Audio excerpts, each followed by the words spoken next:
We on, were just guys. grilling Dinner's meat almost in our own ready. backyard. Kids were laughing. Smoke was rising. Dad, watch Music this. was low. None of us knew the police were already on their way. It was a Saturday evening, the kind of evening that feels slow and warm. The sun was still up, but softer now. Golden light sat on everything. We had planned this barbecue for days. Nothing fancy, just family, food, and time together. My name is Marcus. I am 42 years old. I work long hours. I don't get many weekends like this. So when I do, I protect them. My wife, Angela, was inside the house. She was cutting vegetables. Her movements were calm. She likes things neat, even on relaxed days. My brother, Leon, was handling the grill with me. He always thinks he is the grill expert. He is not. But I let him believe it. The smell of chicken and ribs filled the air. Spices, smoke, heat. It smelled like home. The kids were running around the yard. My son, Jamal, was chasing his cousin. They were loud, but not wild. Laughter is not a crime. At least it should not be. We live in a quiet neighborhood. Mostly white. Mostly older people. We moved here 3 years ago. At first, people smiled. Short smiles. The kind that don't reach the eyes. Some waved. Some stared a little too long. We noticed. We always notice. But we kept to ourselves. We cut our grass. We paid our bills. We said good morning. That should be enough. The music was playing softly. Old soul songs. Nothing loud. Nothing disrespectful. I remember checking the volume. Twice. Because when you look like us, you learn early to be careful. Angela came outside with a tray. She smiled at me. That smile still calms me after all these years. Food will be ready soon, she said. I nodded. Life felt good for a moment. Then I felt it. That feeling. The one in your chest. Like eyes on you. I turned my head slowly. Across the fence, our neighbor stood still. Her name was Karen. I wish I was joking. But that was her real name. She was maybe in her late 50s. Short hair. Always watching. Always quiet. She never waved back. Not once. She stood there now, arms crossed, lips tight. Just watching. Leon noticed too. He leaned closer to me. She's staring again, he said quietly. I shrugged. Let her stare. But inside I felt uneasy. Karen turned away, suddenly. She went back inside her house. I thought that was the end of it. I was wrong. 10 minutes later, Angela came to my side. Marcus, she said softly. Did you call someone? No, I said. Why? I just saw a police car pass by slowly. My stomach tightened. Police cars don't pass slowly by accident. Leon looked at me. The kids were still laughing. Unaware. Another car passed. Then another. They stopped. Right in front of our house. Everything went quiet in my head. Angela grabbed my arm. Hard. Marcus, she whispered. 2 officers stepped out of the first car. Another 2 from a second. 4 officers. Hands near their belts. Not guns. But close. That detail matters. I stepped forward slowly. My hands were visible. Evening, officers, I said calmly. One officer looked at me. Then at the grill. Then at the kids. We received a call, he said. A call? I asked. Yes, sir. A complaint. Angela's voice shook. About what? The officer paused. He looked uncomfortable. Suspicious activity, he said. That word hit me like a slap. Suspicious. In my own yard. With my family. Leon clenched his jaw. I saw anger in his eyes. I shook my head slightly. Not now. What kind of suspicious activity? I asked. The officer hesitated. Large gathering. Loud behavior. Possible disturbance. I almost laughed. Almost. But I didn't. Instead, I took a breath. Officer, I said, this is a family barbecue. It's my wife. My kids. My brother. We live here. He nodded. I understand, sir. We just have to check. Behind him, I saw Karen's curtain move. She was watching. Of course she was. One officer walked around slowly, looking at the yard, the fence, the grill. The kids had stopped playing now. They stood close to Angela. My son looked up at me. Dad, are we in trouble? That question broke something inside me. No, I said quickly. You're okay. But was that true? The officer came back. Sir, he said, can I see some ID? I reached slowly for my wallet. Very slowly. I handed it to him. He looked at it, then looked at me again. Something changed in his face. Not surprise. Not fear. Recognition. He stood straighter. Then he handed the ID back. Yes, sir, he said. Another officer leaned in. He looked too. His eyes widened slightly. They both stepped back. Then something happened that I did not expect. The first officer nodded respectfully. Good evening, Chief, he said. The yard went silent. Angela's hand flew to her mouth. Leon's eyes widened. Karen's curtain dropped. And that was only the beginning. For a few seconds, nobody said anything. The air felt heavy, like it had suddenly thickened. The grill was still sizzling behind me, meat popping softly, smoke rising into the evening sky, but it all felt far away now. My kids stood frozen, pressed close to Angela, their eyes wide and confused. Leon looked from the officers to me, trying to understand what he had just heard. And Karen's house across the fence had gone completely still, like even the walls were listening. The officer who spoke first had changed his posture entirely. His shoulders were straighter now. His voice was calmer, respectful. He looked at me the way people do when they realize they made a wrong assumption and don't quite know how to fix it. The other officers followed his lead almost instantly.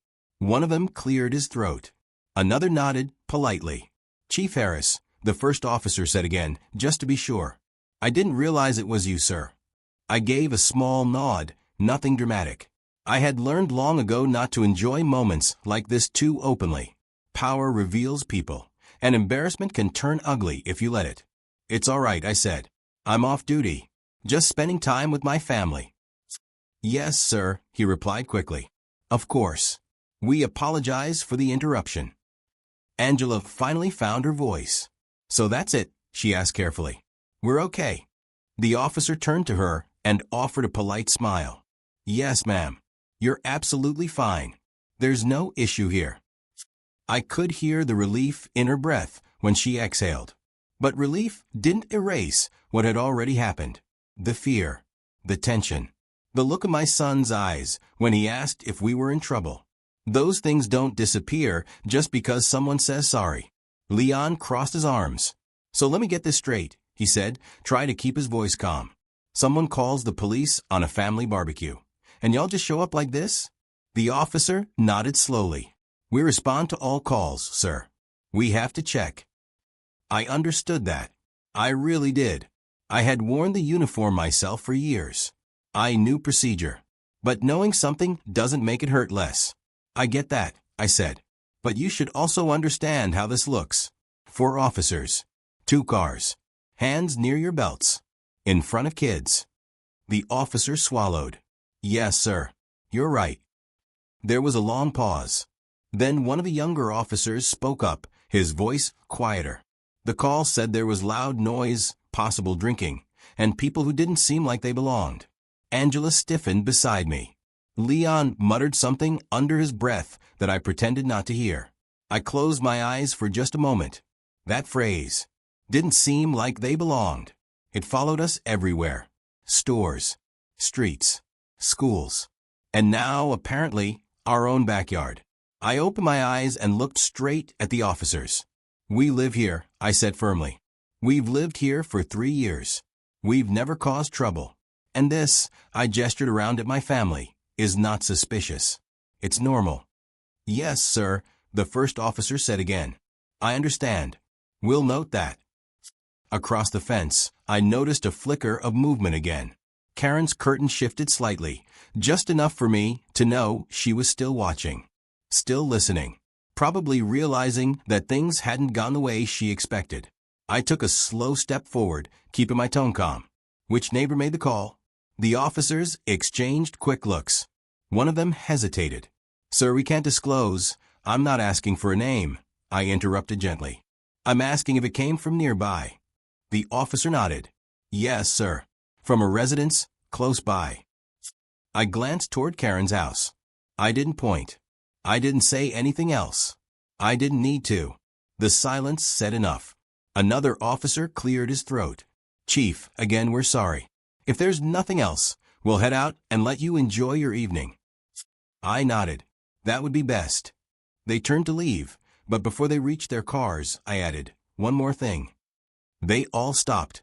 "When you write your report," I said evenly, "make sure it says that everything was calm when you arrived, that the kids were playing, that the music was low, that there was no disturbance." "Yes, sir," the officer replied immediately. "We'll make sure of that." They walked away then. The car doors closed. Engines started. And just like that, they were gone. The street fell quiet again. For a moment, none of us moved. Then Jamal tugged on my hand. "Dad," he said softly, "why did they come?" I knelt down in front of him, meeting his eyes. I searched for the right words, the kind that protect without lying. "Sometimes," I said slowly, "people make assumptions. And sometimes the police have to check things out. But you didn't do anything wrong. None of us did." He nodded, but I could tell he didn't fully understand. And maybe that was the saddest part. He would understand one day. Too well. Angela wrapped her arms around me. "I hate this," she whispered. "I hate that this even happened." "I know," I said quietly. "Me too." Leon kicked at the grass. "Man, if you weren't who you are," he started, then stopped himself. I finished the thought for him. It could have gone very differently. We all knew that was true. A few minutes later, Karen's front door opened. She stepped outside, pretending to check her mailbox. She didn't look at us directly. Not once. Her shoulders were tense. Her movements stiff. Angela watched her. "She's not even embarrassed," she said. "She's just annoyed." "Because she didn't get what she wanted," Leon replied. I stood up straight and looked at Karen calmly. She finally glanced over, just for a second. Our eyes met. She looked away immediately. I didn't wave.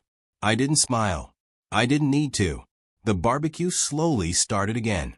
The kids returned to playing, though they stayed closer this time. The food tasted the same, but the mood had shifted. Laughter came back, but softer, more careful. As the sun dipped lower, I found myself thinking about how thin the line really was. How one phone call could change the tone of an entire evening. How quickly joy could turn into fear. And how easily assumptions could turn into danger. I had spent my career trying to build trust between the police and the community. Nights like this reminded me why that work mattered so much. Not in meetings, not in speeches, but right here in backyards where families just want to feel safe. And as I stood there watching my kids laugh again, I knew this wasn't over. Not for us. Not for this neighborhood. Because sometimes a quiet evening tells you exactly how loud the problem really is. That night stayed with me longer than I expected. Even after everyone went home and the dishes were stacked in the sink, even after the kids were finally asleep and the house had gone quiet, my mind wouldn't slow down. Angela lay beside me, breathing evenly, but I could tell she wasn't fully asleep either. There's a certain stillness people have when they're resting but alert, like their body is tired but their thoughts are still moving. That's how it felt for both of us. I stared at the ceiling and replayed everything. The sound of the police cars stopping. The way the officer's hand hovered near his belt. Jamal's small voice asking if we were in trouble. Those moments don't fade just because the ending turned out okay. They settle somewhere deep. They wait. And they come back when you least expect them. The next morning, I woke up early. Too early for a Sunday. The house was quiet, the kind of quiet that feels fragile, like it could break if you move too fast.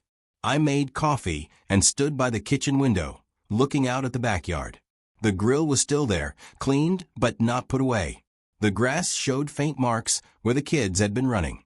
If someone didn't know what happened, it would look like any other family yard after a weekend get-together. Angela joined me a few minutes later. She wrapped her arms around herself and leaned against the counter. "You didn't sleep much," she said. "Neither did you," I replied. She nodded. "I keep thinking about Jamal's face." "So do I." We stood there in silence for a while. Then she asked the question I knew was coming. Do you think we should say something? To her, I knew who she meant. Karen. Say what? I asked. I don't know, Angela said. That what she did wasn't okay. That she scared our kids. I took a sip of coffee. It tasted bitter. People like her don't listen when they think they're right, I said. And right now she probably thinks she was just being careful. Angela sighed. That's what makes it worse. Later that morning, Leon called me. His voice was sharp, still carrying some of the anger from the night before. Man, I've been thinking, he said. You shouldn't let this go. I'm not letting it go, I replied. I'm just choosing how to handle it. Well, I'd have gone over there already, he said. Let her know she can't just call the cops on us for existing. I understood his frustration. I really did. But I'd learned something over the years. Confrontation doesn't always bring peace. Sometimes it just creates a new problem. Let me think about it, I said. I'll handle it my way. By the afternoon, the kids were back to being kids. They played video games, argued over snacks, laughed like nothing had happened. Kids have a way of moving forward even when adults get stuck. But I noticed small things. Jamal looked out the window more often. He flinched slightly when a car slowed down outside. Those little changes told me more than any words could. Around mid-afternoon, I saw Karen outside again. She was in her front yard, trimming her hedges. Slow, precise movements. She glanced toward our house once, then quickly looked away. That was when I decided I wasn't going to ignore this. I walked outside and crossed the lawn, stopping a few feet from the fence. I didn't raise my voice. I didn't cross onto her property. I just stood there. Karen, I said. She froze for a moment, then turned slowly. Her expression was tight, guarded. Yes, she replied. I want to talk about last night, I said calmly. She sighed like I was inconveniencing her. I don't know what there is to talk about. I called because I was concerned. Concerned about what? I asked. The noise, she said quickly. And all those people. You never know these days. I nodded slowly. You knew it was my family. She hesitated. I didn't know for sure. You've lived next to us for 3 years, I said. You've seen my kids grow up. You've seen my wife. You've waved at me when you thought I wasn't looking. Her face reddened slightly. I was just trying to keep the neighborhood safe. I felt something tighten in my chest, but I kept my voice steady. Calling the police on a family barbecue doesn't make the neighborhood safer. It makes it more dangerous. She frowned. Nothing happened. Something did happen, I replied. My children were scared. They saw armed officers in front of their home because someone thought we didn't belong here. She crossed her arms. Well, if everything was legal, then there's no harm done. That sentence told me everything I needed to know. There was harm, I said quietly. You just didn't feel it. For a moment, she looked like she might say something else. Then she shook her head. I don't want any trouble, she said. Neither do we, I answered. We just want to live our lives without being treated like a threat. I turned and walked back to my house. I didn't wait for her response. Some conversations don't need a conclusion. They just need to be said. That evening, I sat at the dining table with my laptop open. Angela watched me from across the room. Are you working? She asked. In a way, I said. I was writing an internal memo. Not a complaint. Not a punishment. Just a record. About a call made over nothing. About how it was handled. About how quickly assumptions can escalate. I didn't include names. I didn't need to. The point wasn't blame. The point was awareness. As I typed, I thought about all the families who don't get apologies, who don't get respectful tones or quick exits, who don't have a title that changes how officers see them. The thought sat heavy on me. Later that night, Jamal came into my room. He stood in the doorway, twisting the edge of his shirt. Dad, he said. Yeah, buddy. Are the police mad at us? I sat up and patted the bed beside me. He climbed up and leaned against my side. No, I said softly. They're not mad at us. Then why did they come? I took a deep breath. Sometimes people make mistakes, I said. And sometimes grown-ups are wrong. But it's important to know that you did nothing wrong. He was quiet for a moment. Then he asked, would they have come if we were white? The question hit me harder than anything else that weekend. I didn't answer right away. I didn't want to lie. But I didn't want to burden him with too much truth either. I don't know, I said finally. But what I do know is that you deserve to feel safe in your own home. Always. He nodded slowly. Okay. When he left the room, I sat there for a long time. Because his question wasn't just a child's curiosity. It was a mirror. And it showed me exactly how early these lessons start. Outside, the neighborhood was quiet again. Lights on. Lights off. People living their lives. But for me, something had shifted. That call had drawn a line. Not just between neighbors, but between comfort and awareness. And I knew deep down that this wouldn't be the last time we'd feel it. The week after the barbecue passed slowly, like time had decided to drag its feet. On the surface, everything looked normal. Kids went to school. Angela went to work. I went to the office like I always did. But underneath that routine, there was a tension that hadn't been there before. It followed us quietly, sitting in the background of ordinary moments. At work, I found it hard to focus. I sat through meetings and listened to reports, but my mind kept drifting back to that night. I kept thinking about how easily the situation could have turned into something else. One wrong tone. One misunderstood movement. One officer having a bad day. Those were things I'd spent years warning people about. Yet here I was, almost living one of those scenarios in my own front yard. A few days later, my assistant told me there was a request from the neighborhood association. They wanted me to attend the next community meeting. Apparently, there had been concerns raised about noise, safety, and recent police activity on our street. I let out a slow breath when I heard that. I already knew what that meant. Someone had talked. And not quietly. That evening, I told Angela about the meeting. She paused while folding laundry, her hands gripping a shirt a little tighter than necessary. "Do you think she started it?" she asked. "I don't think," I said. "I know." Angela sat down on the bed. "Do you have to go?" "Yes," I said. "If I don't, they'll control the story." The meeting was scheduled for Thursday night at the local community center. It was the same building where we'd once attended a holiday potluck and a fire safety talk. That night, it felt different. The room was full when I walked in. Too full. People turned their heads as I entered, conversation slowing, then stopping altogether. Karen was already there. She sat near the front, hands folded neatly in her lap, looking straight ahead like she was waiting for something important to begin. When she noticed me, her lips tightened slightly. Then she looked away. I took a seat toward the middle of the room. Angela had offered to come with me, but I told her to stay home with the kids. This was something I needed to handle alone. The meeting started the way these things always do. The chairperson talked about recycling schedules and parking rules.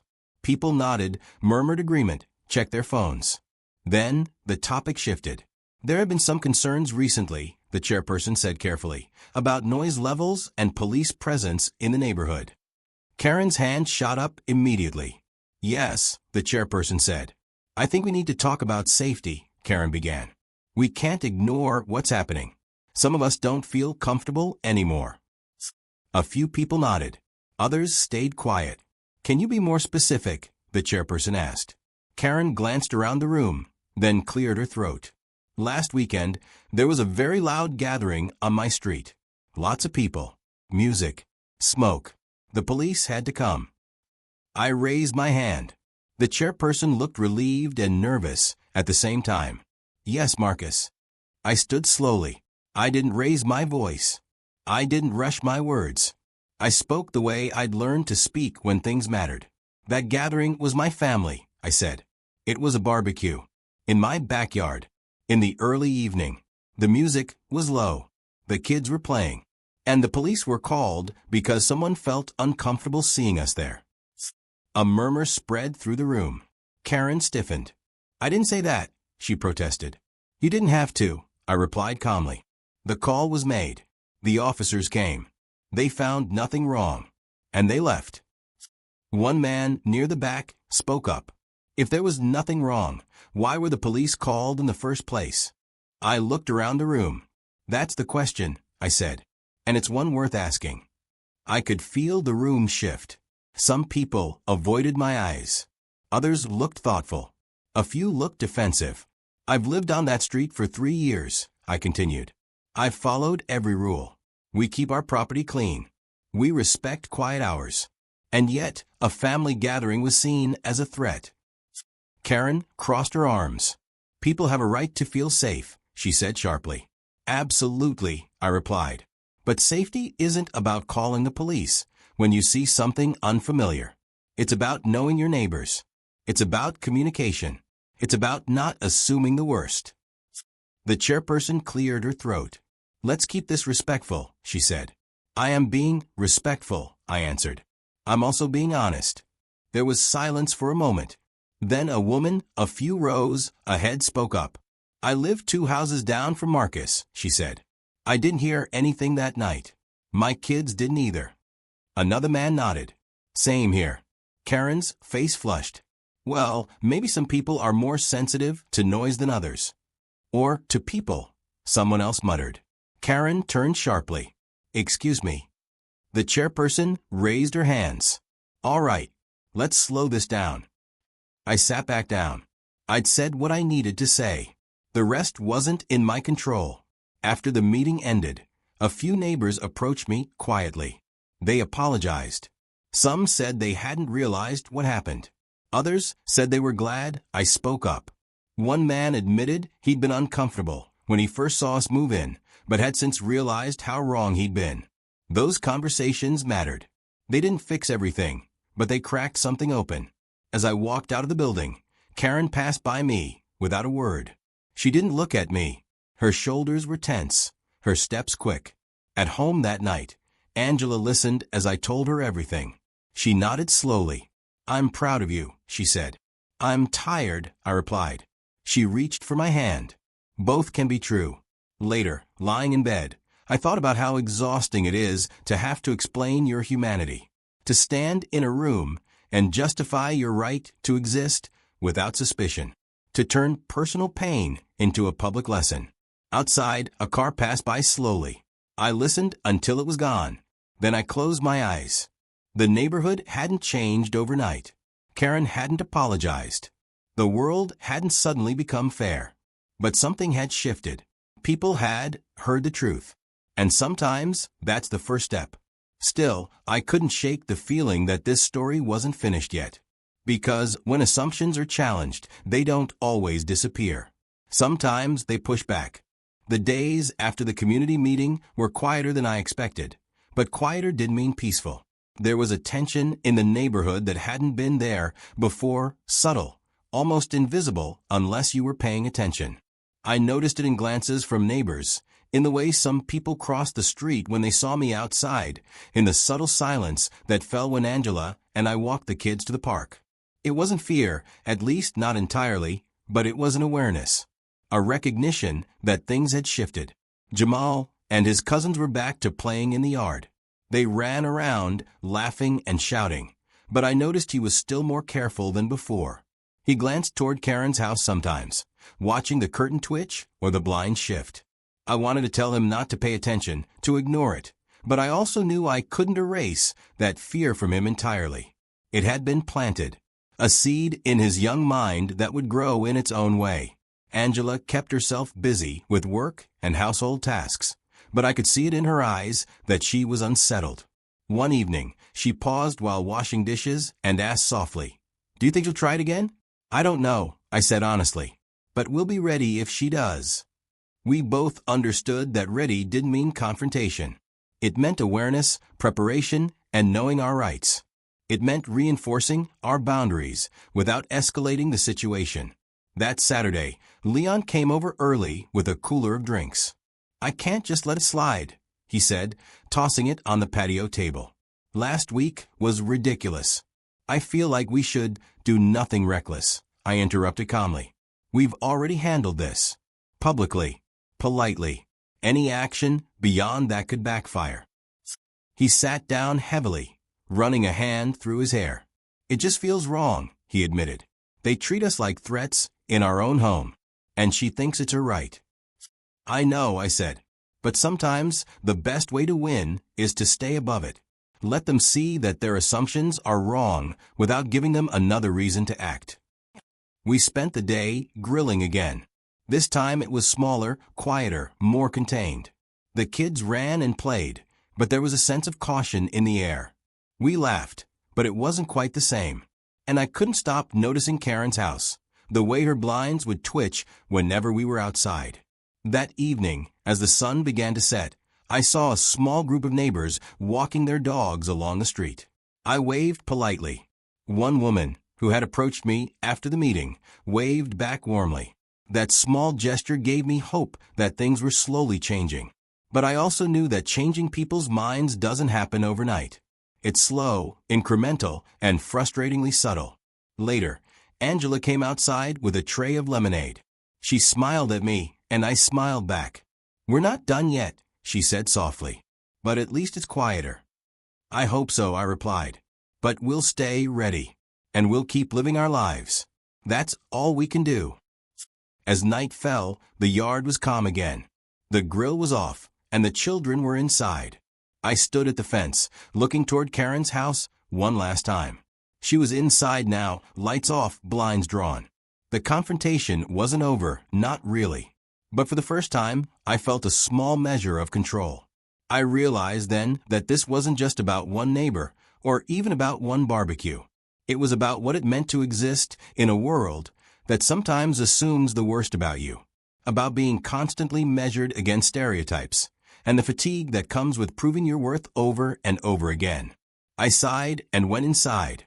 The family was gathered in the living room, and for the first time in a few nights, I allowed myself to relax a little. The police had left. The neighbors had heard the truth. And for now we were safe. Still, I knew the lessons of that weekend would stay with us for a long time. They would shape the way we interacted with the neighborhood, how we watched the street, how we approached our daily lives. Fear had been planted, but so had resilience. And I hoped that, with time, the resilience would grow stronger than the fear. As I lay in bed that night, listening to the quiet hum of the street outside, I thought about what it would mean to keep living openly, without letting suspicion dictate our lives. It wasn't easy, but it was necessary. For the kids, for Angela, for me. And somewhere deep down, I knew that the next time someone tried to challenge us, we'd be ready. Not with anger, not with hostility, but with the calm certainty of people who know their own worth. The neighborhood might not understand immediately. Karen might never apologize. But we had survived. And surviving, in that context, was an act of quiet defiance. We had taken our space back. Our home, our yard, our lives. And no one could take that from us. The fallout from that night didn't fade quietly. It grew like a storm gathering force. And by the seventh day, the entire city felt the weight of it. While Tara stayed mostly indoors, recovering from the emotional chaos, the police department found itself under a spotlight hotter than any interrogation lamp. Media vans lined the street outside headquarters. Protesters held signs demanding accountability.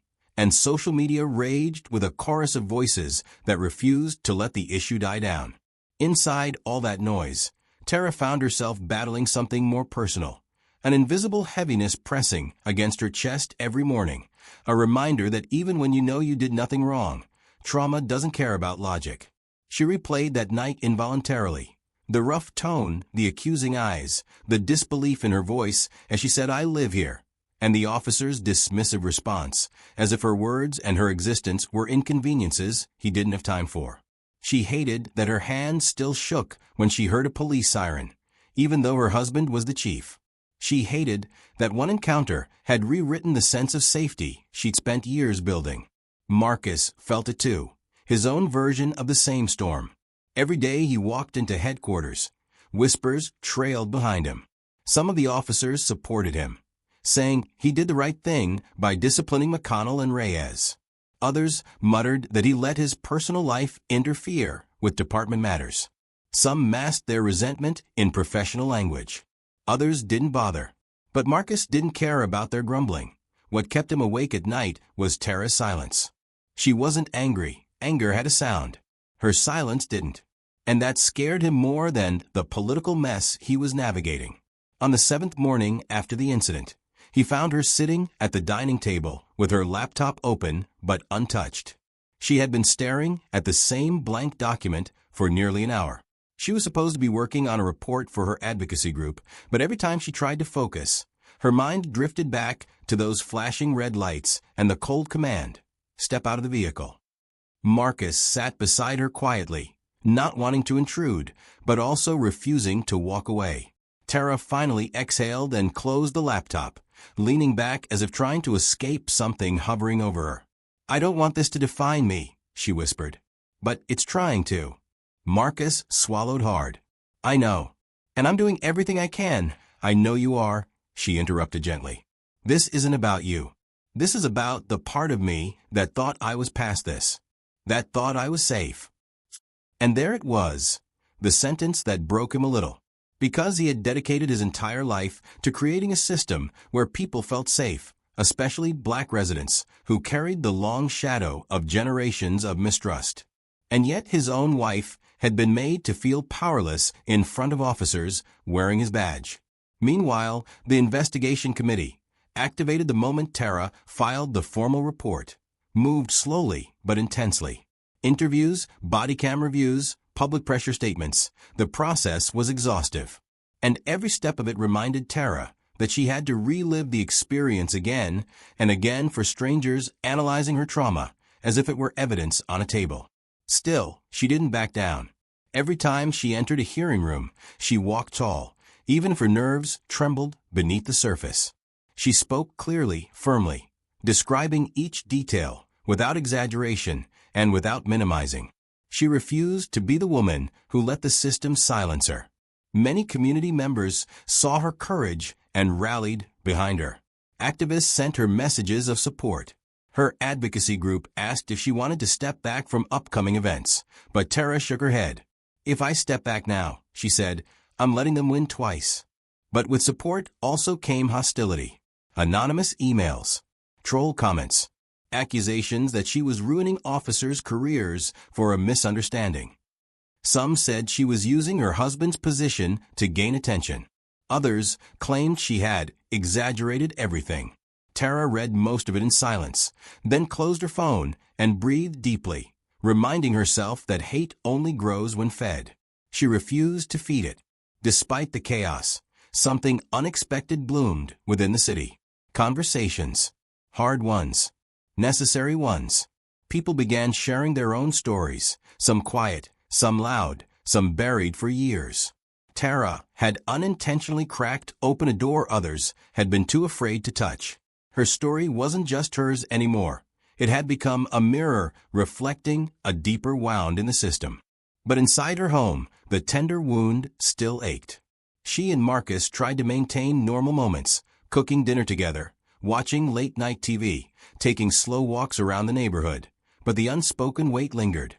Some nights, she woke up gasping, not from nightmares, but from the memory of feeling small in a world that insisted she shouldn't be. The days that followed were a whirlwind of formalities, scrutiny, and the unrelenting glare of public attention. Tara and Marcus had to navigate multiple layers of complexity. Internal affairs investigations, media inquiries, city council hearings, and an endless stream of social media commentary. Each interaction carried the weight of 1,000 invisible eyes, people dissecting every word and movement, looking for inconsistencies or signs of weakness. Tara's mornings began with meticulous preparation.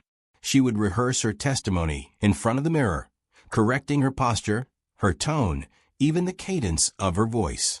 She refused to show anger, though it simmered just beneath her calm exterior. She refused to let her narrative be diluted by emotion or misinterpreted as hysteria. If the world was going to listen, she had to speak clearly, concisely, and with the undeniable authority that only truth can command. Marcus watched her closely, quietly admiring the way she carried herself, yet also fearing for her, knowing firsthand how exhausting it was to maintain such composure under relentless pressure. The investigation meetings were grueling. Officers, witnesses, and analysts pored over every detail from the plaza confrontation. Body cam footage was scrutinized frame by frame. Witness statements were compared, contradictions noted, and timelines meticulously reconstructed. Tara sat through hours of questioning, her patience tested continuously. She answered every inquiry without hesitation, never flinching when confronted with challenging questions. Even when the investigators subtly suggested that she could have handled things differently, she remained steadfast. Each time, she reminded herself that the purpose was not to vent frustration, but to establish accountability and create a precedent. Her calm precision often contrasted sharply with the visible discomfort of officers like Briggs and Rayner, who avoided eye contact and fidgeted with pens and clipboards, silently acknowledging their wrongdoing even when words failed them. Outside the hearings, the city's discourse had reached fever pitch. Community forums were organized, some in support of Tara, others attempting to defend the officer's actions. Local newspapers ran editorials analyzing racial bias in law enforcement, citing the Westbridge Plaza incident as a stark example. Social media hashtags had become rallying points for broader discussions, drawing attention to systemic issues that had been ignored or downplayed for decades. Tara found herself at the center of a movement she hadn't intentionally initiated. Calls for reform, for transparency, for mandatory bias training began circulating across the city's administrative and public channels. People she had never met reached out with stories of harassment, injustice, and fear, stories that mirrored her own. She realized that her experience, while personal, had become emblematic of a far deeper societal issue. The weight of that realization pressed on her shoulders, but she carried it with a sense of purpose rather than despair. At home, life was a delicate balance between normalcy and preparation. Tara and Marcus tried to maintain routines, meals together, quiet evenings, occasional walks. But the quiet was always punctuated by reminders of the ordeal. Phones rang incessantly with requests from journalists and activists. Notifications from social media platforms constantly flashed with reactions and opinions. Even simple errands in public required cautious awareness. Whispers followed them, cameras sometimes appeared, and eyes measured her with curiosity or skepticism.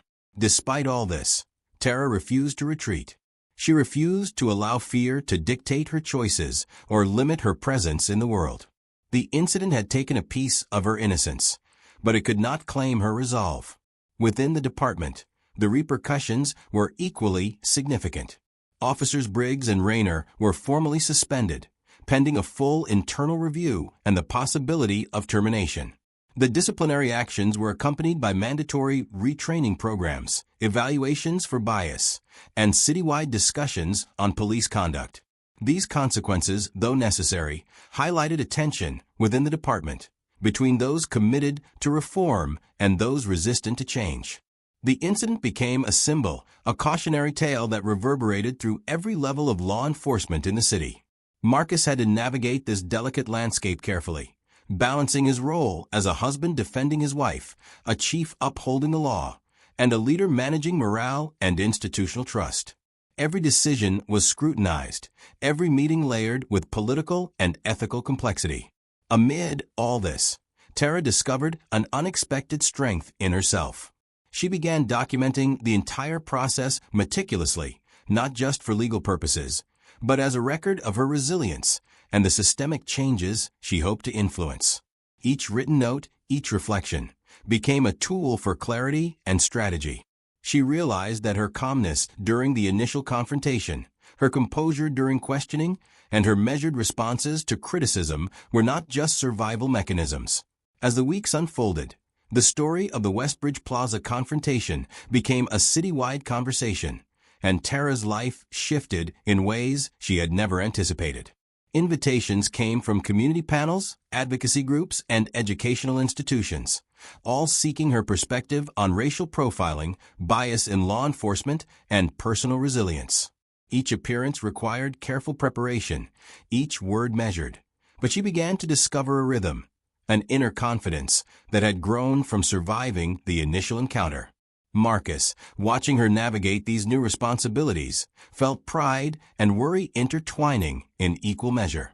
He had always known Tara to be strong, but the intensity of public scrutiny was unprecedented. Yet she adapted, not just for herself, but for the countless people whose voices had been silenced before her. She carried not just her own experience, but the collective pain and hope of others who had suffered injustice.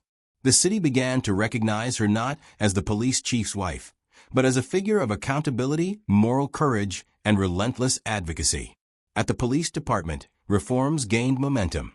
Mandatory bias training was implemented for all officers, and evaluation systems were revised to include community feedback. Internal Affairs introduced more stringent oversight mechanisms to prevent misconduct and ensure transparency. Briggs and Rayner faced disciplinary hearings that were highly publicized. Their careers effectively ended by their actions. The department's leadership worked tirelessly to repair trust with the community, and every step was influenced by the reality of what had occurred. Marcus played a central role, balancing administrative responsibility with his role as a husband who had witnessed firsthand the impact of officer misconduct. Together, they created a framework not just for accountability, but for systemic change. Despite the growing external validation, Tara's personal journey was ongoing. She experienced nights of restless sleep, moments of anxiety when she heard sirens or saw police cars, and lingering flashes of the plaza confrontation. Therapy sessions, meditation, and long conversations with Marcus became essential tools to process the trauma. Each session revealed layers of pain, frustration, and anger that had been buried over years of experiencing subtle and overt racial bias. Yet she also found moments of profound clarity and strength, realizing that surviving the incident had not only proven her resilience, but had also positioned her to influence meaningful change. Her sense of purpose deepened with every step she took in public advocacy, transforming private pain into collective empowerment. The media coverage evolved as well. News outlets produced detailed investigative reports, highlighting both the personal and systemic implications of the incident. Editorials and opinion pieces debated the state of racial bias in policing, while local news covered the community's reaction and the department's reforms. Social media amplified these discussions, with citizens sharing personal stories and experiences, creating a ripple effect that spread far beyond the initial incident. Tara's composed and candid responses to interviews strengthened her credibility, garnering respect from diverse audiences. Her voice became a bridge between the community and law enforcement, a reminder that transparency, accountability, and courage could coexist with empathy and justice. As the public dialogue intensified, Tara and Marcus also focused on internal family resilience. They spoke candidly about the emotional toll of the incident, the pervasive nature of systemic bias, and the importance of maintaining strength in the face of adversity. These conversations were raw and honest, allowing both of them to express fears, frustrations, and hopes without judgment. They also became a foundation for collaboration in reform efforts, Marcus with his leadership role in law enforcement, and Tara with her growing influence as an advocate for justice and equity. The partnership strengthened, grounded in shared purpose and mutual respect. Tara's advocacy extended to educational initiatives. She partnered with schools and youth programs to discuss bias, respect, and civic responsibility, creating workshops that encourage dialogue and critical thinking. Her sessions emphasized empathy, understanding, and accountability, giving young people tools to recognize and challenge unfair treatment in their communities. Students responded with curiosity, insight, and questions that fueled further discussion. Tara realized that education was a powerful vehicle for change, one that could reach future generations before prejudice and bias became ingrained patterns of thought. Meanwhile, within the police department, Marcus faced the ongoing challenge of ensuring reforms were implemented effectively. Some officers resisted, viewing new policies. Months passed, and the ripples of the Westbridge Plaza incident continued to shape both the city and Tara's life in profound ways. The initial shock had transformed into sustained action. Community programs, police training reforms, and citywide discussions on racial bias became normalized as ongoing conversations rather than one-off events. Tara had emerged not just as the wife of the police chief, but as a leader in her own right, a symbol of resilience, accountability, and unwavering courage. She had spent countless hours meeting with community leaders, attending forums, speaking with youth groups, and providing testimony before civic boards.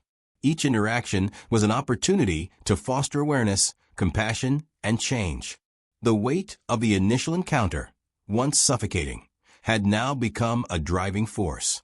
Every time she relayed her experience, she reminded people not of her suffering alone, but of the systemic patterns that allowed such events to happen and the responsibility of citizens and officers alike to challenge them. Within the police department, the consequences of that one day had reverberated far beyond the initial disciplinary actions. Departmental culture. Leadership meetings often included discussions on accountability, revisiting past incidents, and encouraging officers to self-reflect on their behaviors and assumptions. Briggs and Rayner had both resigned under pressure, a warning to others that misconduct and bias had tangible, career-altering consequences. While some officers resisted these changes, the visible support from community leaders, city officials, and even the public reinforced that reform was non-negotiable. The department slowly evolved into a more transparent and accountable organization, and Tara's advocacy was recognized as a catalyst that had accelerated this transformation. On a personal level, Tara's journey of healing and empowerment continued alongside her public work. She maintained therapy sessions, reflective writing, and intentional self-care routines that allowed her to process both the trauma and the triumph. Some nights were still restless, as memories of that confrontation returned unexpectedly, but each session strengthened her resilience and reinforced her determination to prevent similar injustices for others. Marcus remained a steadfast partner, providing emotional support while also learning from her perspective. Together, they navigated the delicate balance between public advocacy and private healing, reminding each other that progress required patience, persistence, and mutual respect. The media, which had once amplified the incident with shock and urgency, began to focus on the lasting reforms and community engagement efforts. Interviews highlighted Tara's calm composure, her unwavering commitment to truth, and her insistence on accountability. News outlets praised the city's proactive response, while also acknowledging that the incident was symptomatic of broader societal challenges. Social media platforms remained active with discussions on racial bias and police accountability, and Tara's voice remained central to the narrative. She skillfully leveraged this visibility not for personal gain, but to create systemic impact, encouraging reporting mechanisms, promoting community dialogue, and supporting educational initiatives aimed at dismantling prejudice. The incident also changed the way Tara viewed herself and her place in the world. The woman who had once been startled, momentarily powerless, or resigned to societal bias had transformed into a figure of moral authority. She now understood the power inherent in maintaining composure under pressure, in speaking truth to authority, and in converting personal adversity into a tool for broader change. Each step she took was deliberate, aimed at inspiring others to recognize their own agency and stand firm against injustice. She embraced the realization that leadership could be exercised quietly, firmly, and with integrity, proving that strength was not measured by aggression, but by consistency, resilience, and moral clarity.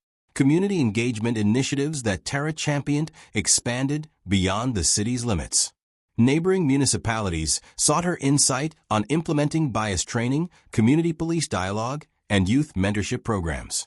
She worked with educators to develop curricula addressing equity, empathy, and accountability, ensuring that younger generations could recognize and challenge systemic injustice. The weeks that followed brought a sense of calm that felt almost tangible. The neighborhood had begun to settle into a new rhythm. Small gestures, brief conversations, and shared smiles replaced the cautious glances and silent judgment that had once dominated our streets. The incident that had started as fear and suspicion gradually became a memory, a reminder of resilience, patience, and the quiet power of dignity. One evening, I watched Jamal and his cousins playing in the yard. Their laughter was spontaneous, unhindered by fear. Occasionally, they glanced toward Karen's house, but it was curiosity, not apprehension. That subtle shift in their behavior reminded me how far we had come.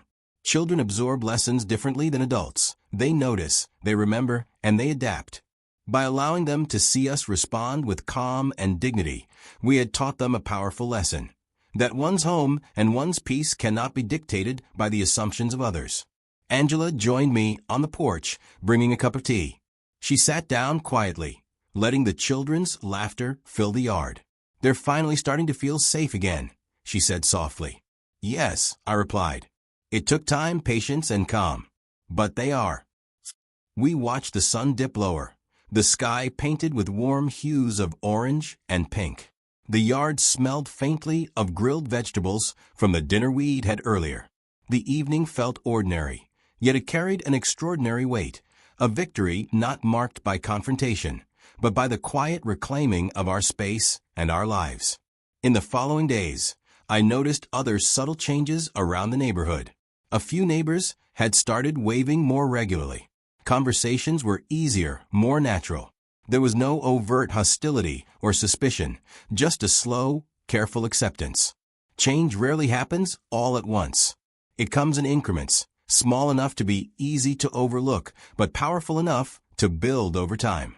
One afternoon, while cleaning the patio, I noticed Karen briefly outside. She paused and glanced toward the yard. Her expression was neutral, unreadable. She didn't acknowledge me, but she didn't retreat either. That alone felt significant. The rigid, automatic suspicion that had characterized her behavior in the past weeks had softened. She was no longer an overt adversary. She was simply a neighbor, quietly coexisting. That evening, we hosted another small gathering, this time inviting a few more neighbors who had slowly begun to engage with us. The atmosphere was calm, warm, and entirely normal. The children played without fear, adults shared stories and laughter, and the music was low and pleasant. Our home, our yard, and our family felt fully reclaimed. Every detail, from the smoke rising from the grill to the twinkle of the string lights above, was a testament to our persistence, patience, and resolve. Later, after everyone had left, Angela and I sat on the porch. The yard was quiet. The neighborhood settled into its evening rhythm, and a soft breeze carried the faint scent of flowers from a nearby garden. "We did it," she said, leaning against me. "Yes," I agreed. "We took back our space, our peace, our lives." I reflected on the journey, the fear, the tension, the confrontation, the slow, careful reclamation of our home. It had been exhausting, emotionally draining, and at times frustratingly slow. Yet every step mattered. Every quiet act of resilience, every small gesture of kindness or calm, had built toward this moment.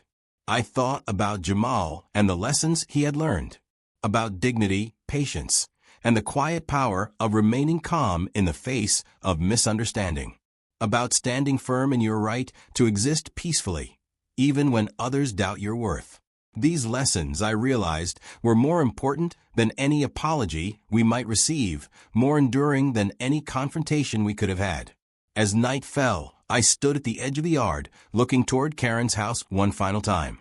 Lights off, blinds drawn, no judgment, no hostility, just quiet coexistence.